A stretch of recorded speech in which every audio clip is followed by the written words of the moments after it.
Hello friends, আমি রাখি আবারও চলে এসেছি আপনাদের সাথে একটা স্বাস্থ্যকর ব্রেকফাস্টের রেসিপি শেয়ার করার জন্য।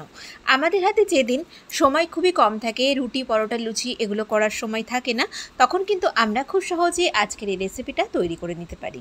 তো আমাদের আজকের এই ব্রেকফাস্টের রেসিপিটা বানানোর জন্য এখানে আমি মেজারমেন্ট কাপের 1 কাপ নিয়ে নিয়েছি আটার পরিবর্তে আপনারা ময়দা ব্যবহার করতে পারেন। নিয়ে নিয়েছি ছোটো কাপের 1 কাপ মতো ছোটো ছোটো সরু সরু করে কুচানো গাজর, রয়েছে হাফ কাপ মতো ক্যাপসিকাম, হাফ কাপ কুচানো পেঁয়াজ, রয়েছে কিছুটা পরিমাণ টমেটো কুচি, কিছুটা ধনেপাতা কুচি, আর রয়েছে ছোটো ছোটো করে চেরা কাঁচা লঙ্কা।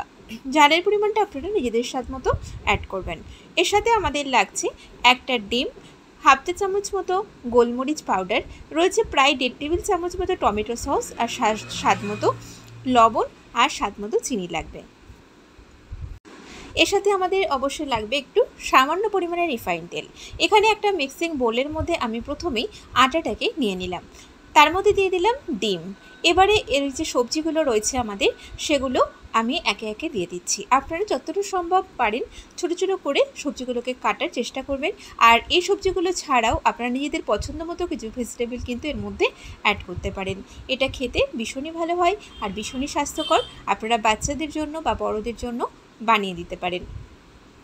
তো আমি একে একে সব উপকরণ দিয়ে দিয়েছি। দিয়ে দিলাম এবারে গোলমরিচ পাউডার, আর দিয়ে দিলাম স্বাদ মতো লবণ আর চিনির পরিমাণটা আপনারা অপশনাল, আপনারা নাও দিতে পারেন।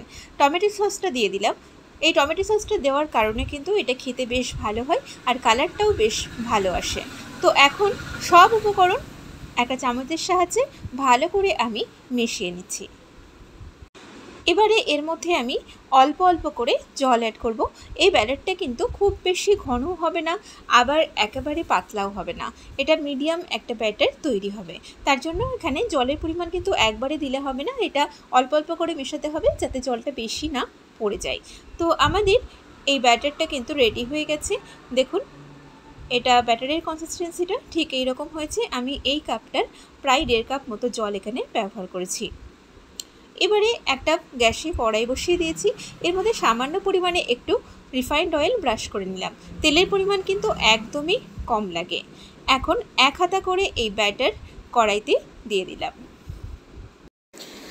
আর এই ব্রেকফাস্টের সাথে কিন্তু গরম গরম এটা বেশ টমেটো সসের সাথে ভীষণই ভালো লাগে খেতে। তো দেখুন, এটার এক সাইড কিন্তু একটু ড্রাই ভাব চলে এসেছে, এক সাইড আমাদের হয়ে গেছে। এবারে এই দিকেও আমি অল্প করে একটু অয়েল ব্রাশ করে নিলাম। তেলের পরিমাণ কিন্তু একদমই কম লাগে। এখন এটাকে সাবধানে একটু উল্টিয়ে দিচ্ছি। আবারও এটাকে 2 মিনিট মতো আঁচটাকে একটু কমিয়ে নিয়ে ওয়েট করব, যাতে দুই দিকে সমানভাবে আমাদের তৈরি হয়ে যায়। দেখুন, আমাদের এই আজকের ব্রেকফাস্টের রেসিপি কিন্তু তৈরি হয়ে গেছে। এখন এটাকে এইভাবে রোল করে নিলাম। এখন এটা প্লেটে তুলে নিচ্ছি আর প্রত্যেকটা ব্রেকফাস্ট আমি এইভাবে বানিয়ে নেব। তো আমার আজকের এই রেসিপিটা কেমন লেগেছে আপনারা অবশ্যই আমাকে কমেন্ট করে জানাবেন।